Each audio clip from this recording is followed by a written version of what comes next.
அல்லேலூயா, அல்லேலூயா. இந்த கேம்ப் வந்து நம்ம ஏதோ வந்து 4 நாள் வந்தோம், சாப்பிட்டோம், பாடினோம், கேட்டோன்னு இல்லை. நம்ம ஆண்டவருக்கு ஒரு சிஷ்யராக, ஆண்டவருக்கு வேண்டி உற்சாகமாக வேலை செய்கிறவங்களாகத்தான் நம்ம இங்கே திரும்பி போகணும்.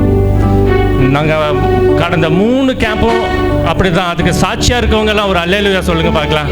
இது புதுசாக ஆண்டவரோட வார்த்தையில் கற்றுக்கொண்டு அவருக்கென்று வாழ்கிறதுக்கு ஒரு மிகப்பெரிய உதவியாக இந்த கேம்ப் இருக்கும். ஆண்டவரோட வார்த்தையில் நம்ம அதிகமாக கற்றுக்கொள்ளுவோம். அதுபடி அவருக்கு சிஷ்யராகும்.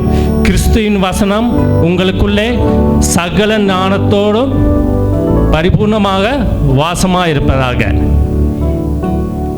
கீர்த்தனைகளாலும் ஞான பாட்டுகளாலும் பக்தியுடன் போதித்து, பக்தியுடன் என்ன சொல்லுங்க கொலேசியர் 3:16 வசனம். கிறிஸ்துவின் வசனம் உங்களுக்குள்ளே சகல ஞானத்தோடும் பரிபூர்ணமாய் வாசமாக இருப்பதாக, சங்கீதங்களாலும் கீர்த்தனைகளாலும் ஞான பாட்டுகளாலும் ஒருவருக்கொருவர் போதித்து உங்கள் இதயத்திலே கிறிஸ்துவை பக்தியுடன் பாடி, இருதயத்தில், மற்றவங்களுக்காக இல்லை, இருதயத்தில்.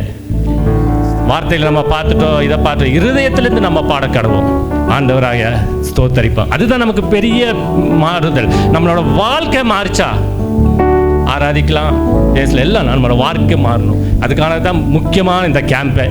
ஓகே, பிரைஸ் காட், அல்லேலூயா.